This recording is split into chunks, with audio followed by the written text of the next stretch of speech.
Bismillahirrahmanirrahim. Alhamdulillah nahmaduhu wa nasta'inuhu wa nastaghfiruh wa na'udzu billahi min shururi anfusina wa sayyiati a'malina may yahdihillahu fala mudilla lahu wa may yudlil fala hadiya lahu. Asyhadu an la ilaha illallah wa asyhadu anna Muhammadan abduhu wa rasuluhu alladzi la nabiyya ba'dahu amma ba'd. Saya di sini akan menjelaskan tentang stratifikasi sosial. Stratifikasi sosial adalah penggolongan masyarakat ke dalam kelas yang bisa disusun secara bertingkat. Stratifikasi sosial disebut juga lapisan antar masyarakat.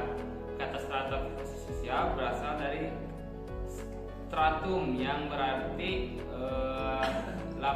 lapisan, sedangkan sosial bermakna masyarakat. Adapun fungsi stratifikasi sosial yaitu yang pertama, distribusi hak-hak istimewa yang objektif seperti menentukan penghasilan, tingkat kekayaan, keselamatan, dan wewenang, juga lain sebagainya. Yang kedua, sistem pertanggaan atau tingkatan. Pada strata yang diciptakan masyarakat yang menyangkut prestis dan penghargaan, misalnya pada seseorang yang menerima anugerah penghargaan atau gelar, dan juga sebagainya. Oke, yang selanjutnya, penyebab terjadinya stratifikasi sosial akan dijelaskan oleh Kang Rijak. Silakan. Ya, baik, langsung saja.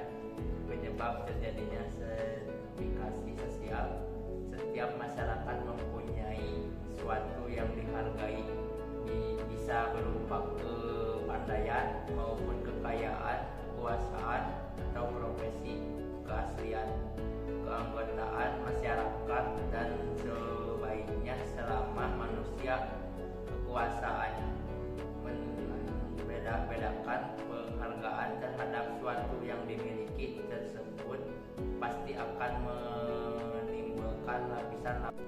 Semakin banyak kepemilikan kecakapan masyarakat seseorang terhadap suatu yang dihargai, semakin tinggi dudukannya atau lapisannya.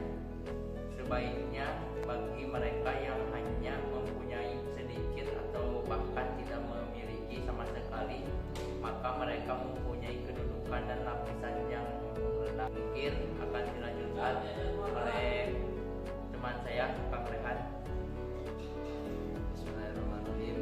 Saya akan melanjutkan, yaitu ada sifat stratifikasi sosial.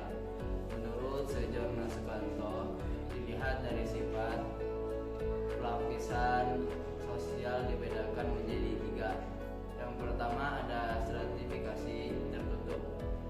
Stratifikasi ini adalah stratifikasi di mana anggota ini dari setiap strata sulit mengadakan mobilitas atau perpindahan dari satu lapisan ke lapisan sosial yang lain. Dalam sistem ini, satu-satunya kemungkinan untuk masuk pada status tinggi terhormat dalam masyarakat adalah karena kelahiran atau keturunan. Contoh, orang kulit hitam tidak bisa menduduki tingkat untuk ke orang putih. Yang kedua ada stratifikasi terbuka. Stratifikasi ini bersifat dinamis karena mobilitasnya yang sangat besar. Setiap anggota strata dapat bebas melakukan mobilitas sosial baik vertikal maupun horizontal. Setiap orang memiliki kesempatan berusaha untuk menaikkan, menurunkan, atau menstabilkan statusnya. Yang ketiga ada stratifikasi sosial. Stratifikasi sosial campuran. Stratifikasi ini merupakan kombinasi antara kedua, tertutup dan terbuka. Misalnya, ada seorang Bali yang berkasta Brahmana. Dia terhormat di kedudukan di daerahnya, yaitu di Bali. Namun apabila ia pindah ke Jakarta menjadi buruh, ia memperoleh kedudukan yang rendah. Maka ia harus menyesuaikan diri dengan aturan atau kelompok masyarakat di Jakarta. Mungkin sekian yang dapat saya sampaikan, akan dilanjutkan oleh saya Saskia. Selanjutnya itu unsur-unsur stratifikasi sosial.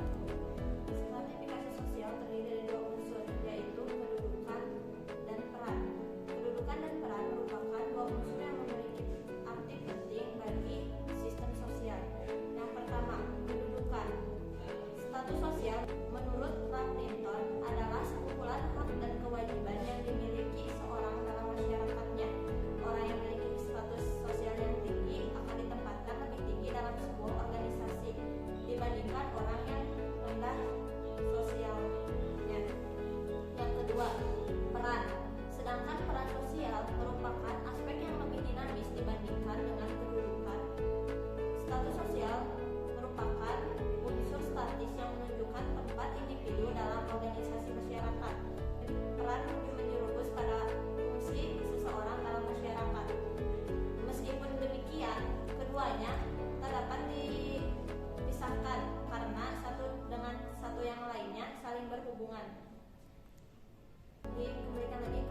sampaikan dari kelompok kami. Mungkin sekian. Terima kasih. Assalamualaikum warahmatullahi wabarakatuh.